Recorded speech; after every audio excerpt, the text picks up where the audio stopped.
Thank you, Francis. Good afternoon. Okay, I'd like to give a talk with this title. It's looking at patients who have eye inflammation around the muscles of the eyes and the lids, and it's related to a symptom with thyroid condition. It's useful to know in these patients a bit about them, the reason for that inflammation. Thermography measures heat and can study inflammation. It's a good practice tool to use. Okay, let's try and use this method.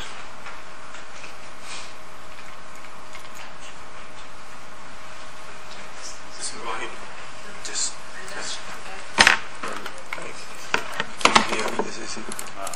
and just clicking here. All right, thank you. Cheers. Thank you. Okay, I'll start with a bit of a clinical introduction. Rather a mouthful of long words there, but TIO. It's a condition that says problem with the eyes, and it's related to the thyroid and being misbehaving. It's an inflammatory condition, and it's a condition related to this disease called Graves' disease. It's not uncommon.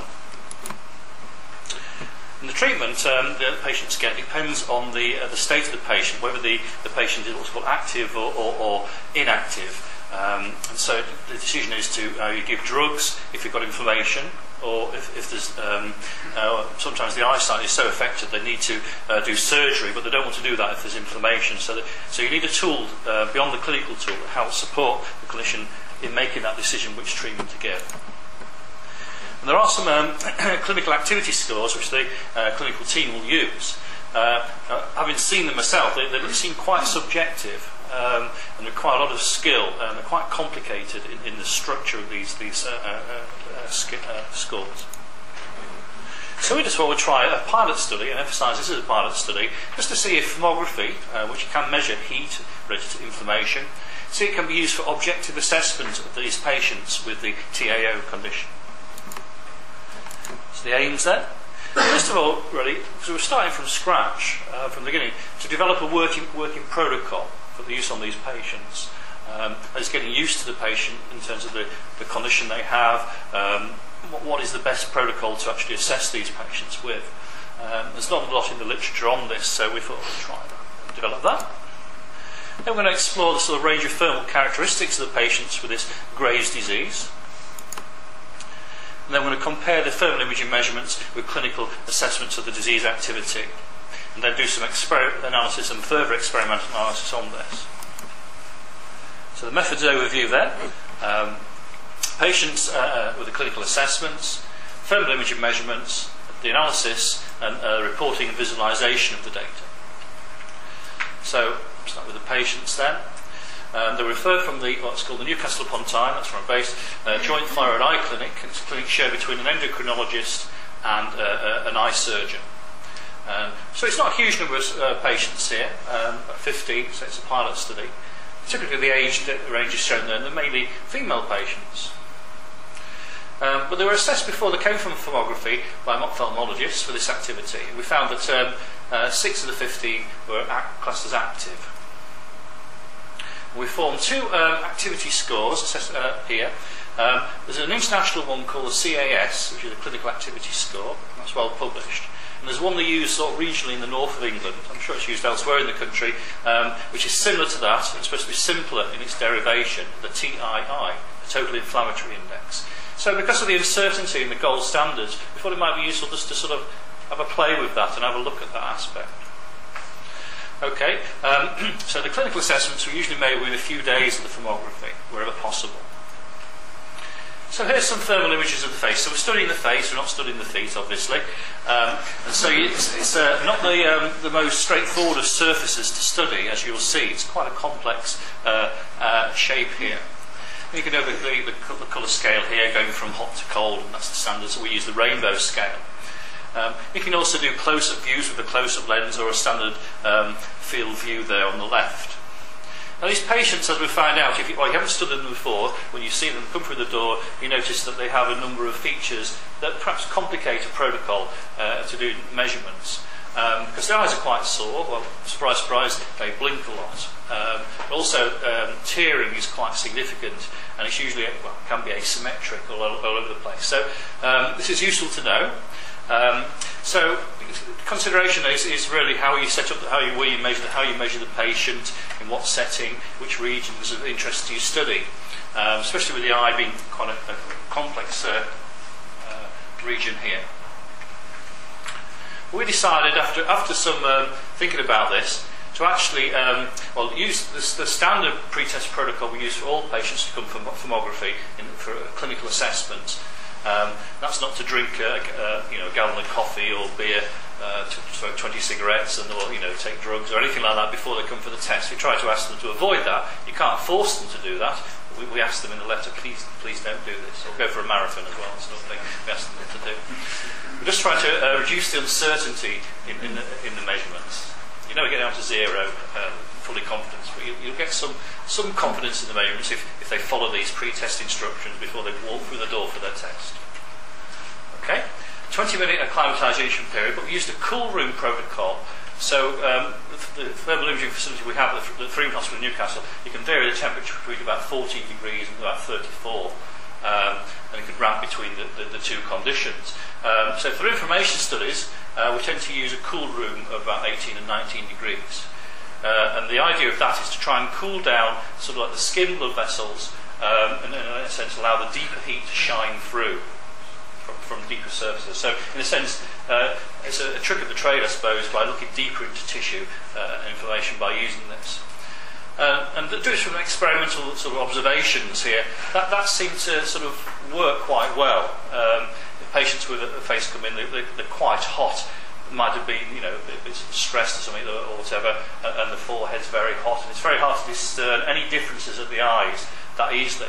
But if you cool the room down, the active inflammation is supposed to dominate more. Okay. This needs a bit more work, obviously, to prove that beyond all doubt. But a cool room protocol has been used for inflammation studies in the literature, and we thought it'd be a good idea to do this, and we did it. We used a FLIR SC300 system, one of the earliest systems of the uncalled detectors available from FLIR. It's still going after 10 years of clinical use. It's a very good camera. We use it for the hands as well, for the Raynaud studies, but here we used it for the face and the eyes. When the patient lies supine and relaxed, another thing is to turn the lights right down as well, because the eyes are quite sore. It just aggravates the blinking and the discomfort of the patient there if the lights on the ceiling are glaring away at them. Okay, so we looked at regional temperatures and the differences, and using the standard software actually that comes with the FLIR camera here. And we assume skin emissivity to be about 0.98. Just to show you some examples, actually these were taken with a close-up lens, just to show you some of the subtle features here. That the cameras can pick up. This is a patient with this TAO condition, but the disease is in an inactive state. And you can see here, well, there's nothing sort of glaringly hot about those as such. Actually see the patient, on the top left one, the patient's just blinked, so there's like you can see pick up the tearing, sort of the evaporation there from the tears and things. So, so with this then, the doctor might decide, well, if this patient is inactive in my clinical assessment and the thermography says no, then we'll do some eye surgery. Okay? But if you see patients like this, these are gross examples, by the way, they're not all like this. But it's just to show the examples there. So you get some quite hot regions, and you see the peppering right on the top left one there. That's from the tears, flying out. It's not because I've told them a sad story or anything. It's actually the eyes are quite sore. Okay, so they don't want to do eye surgery on a patient like that. Okay, they would want to give drugs, medication, steroids, I believe.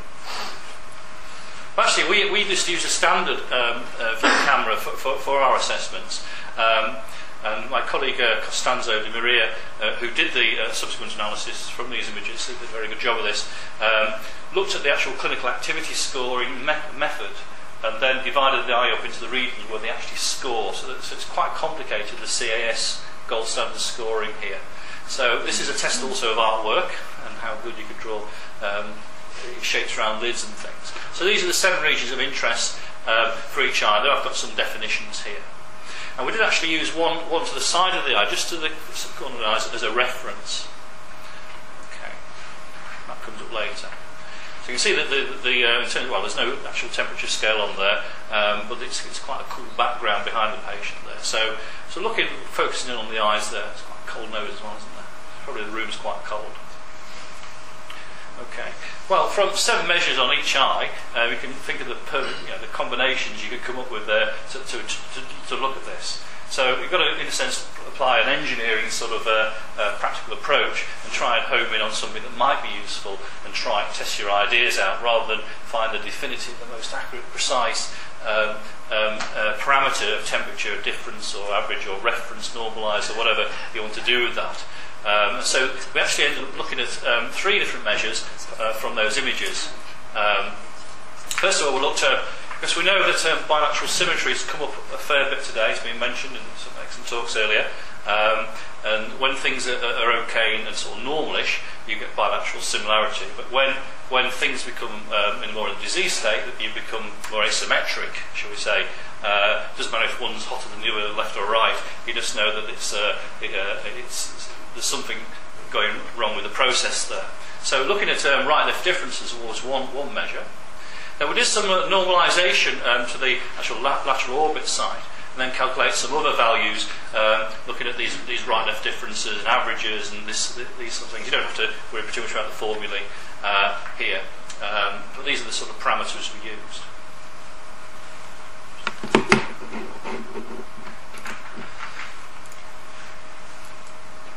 Okay, just some results then. First of all, just look at the agreement or certainty or uncertainty in the gold standards. It's always useful perhaps to do that. One might be a silver standard, one might be a gold standard. Who knows which is the correct one? But these are the 2 that are used on routine on the patients who come for the thyroid clinic here.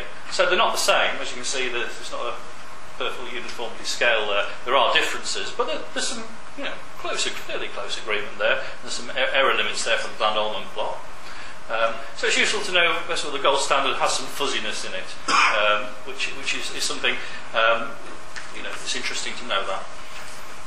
So we've got also very simple measures, looking at right-left differences between active and non-active patients. But actually, just looking at one measure alone from these doesn't actually tell you anything, really. We couldn't find anything useful. Perhaps because we might be undersampling, we were just looking at 15 subjects. If you study thousands of subjects, you might find there's actually significant differences, even though they're tiny. So we thought, well, no, there's definitely something in this. We've got to persevere a bit more here. It's worth doing. Okay. So we actually then started looking at some multidimensional data, just simple data combinations of the measures I mentioned earlier, the 3 measures. We looked at 2 of these here. These are the normalised right-left differences and averages here. There's two sets of dots, active and non-active disease. You can see here. So just by demarcating these and using like a linear discriminant line down there, as the eye best sees, you can split the group up, and there you get a reasonable result. So patients who have got active disease are more likely to be on the right-hand side cluster of dots. People with inactive disease on the left side. And that's categorising by the clinical activity score. If you do the same with the other gold standard or silver standard measure, you get this crude difference. It's around about 90%, which is pretty good. So using multi-dimensional data has potentially got its values here. Okay, so it's worth going to all that trouble of calculating those indices with the. Okay. But what we thought we'd do, we'd take this a bit further and look at some of the modelling of these parameters to see, actually, we measured 3 for each patient. We thought, can we actually boil this down into something a bit more useful? So there's a way of doing this, binary BLR, and all it does is fit some exponential type models to the data, these binary variables as such being yes or no, is it active or inactive. And actually, it's a 2-stage process. You can run this through, and it actually boils the three parameters down to take the 2 most significant ones down to 2 variables. So you don't have to do 2 sets of measurements to compare. The third measurement doesn't add anything extra, so you can just get rid of that. Okay. So what you can do then is look at some develop some probabilities now, rather than sort of saying yes or no. Remember that classification line. If you actually fall to a micron to the left of the classification line, that means you're inactive, and if it's the other way, a micron on the other side. So it's a big sort of like gamble, really, if the measurement error to look at this. So perhaps looking at probability of it being normal or active, or probability of being inactive, might be more useful clinically. And this is slightly experimental, this, but actually it's quite an interesting approach. So actually we took these data. Look at this. By using this PLI, you can actually get much better separation. Very good results, actually, using this approach. But with 15 subjects, we're probably actually overfitting the data. So we need to test this prospectively on another 15 subjects or 100 subjects, just to see how useful this is and to see if it all tallies. So in a sense, we're sort of fitting the best thing we can with our pilot data, but you need to test it with new sets of data to see how useful it is clinically. So what you can do, though, is take this sort of cluster analysis approach and produce like a probability graph. And this is quite, I think, quite novel, really, for sort of thermal imaging, diagnostics, really. So really, if you're sort of to the left of the graph there, on the contours, it's you can say, looking at the probability of it being active is about 0.1, 0.2. And perhaps for a clinician, from that point of view, would rather have a bit of confidence, say, yes, well, it's 90% sure it's active, 95% sure it's active, or 5% sure. It might be better than saying yes or no, bearing in mind that as soon as you get anywhere near that linear discriminant line, your uncertainty goes sky high, because it could just be measurement error that swings it from one to the other when you're misclassifying a patient. So this is perhaps another way of looking at things, I suppose. So you can do the same again with the other standard here, and you get a similar sort of plot here. Such like. So this plot, the values of probability are derived from this binary logistic regression analysis on two variables, active and inactive.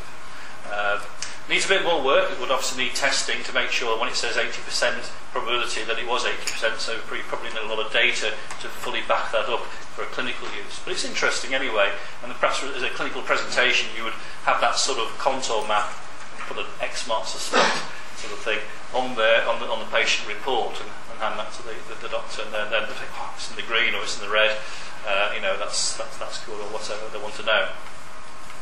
Okay, summary further work. So we've introduced a basic working protocol for thyroid eye disease. That took quite a bit of work, actually, getting that off the ground, finding out about the patients, and actually, seeing the patients and finding out more how, perhaps best in the clinical setting, to do the measurements, bearing in mind what the patients can put up with and things, and their symptoms. We looked at some of the expected thermal characteristics in active and inactive patients. Again, that was exploratory, experimental there, just find a bit more out. But we see the thermal characteristics are complex, so they say there's 7 regions of interest on each eye we look at. There's usually asymmetries between the eye thermally. So there's a lot going on there, so it's quite hard to sum up. But we think we've actually found this by looking at sort of like cluster analysis of multidimensional data is a better way forward here.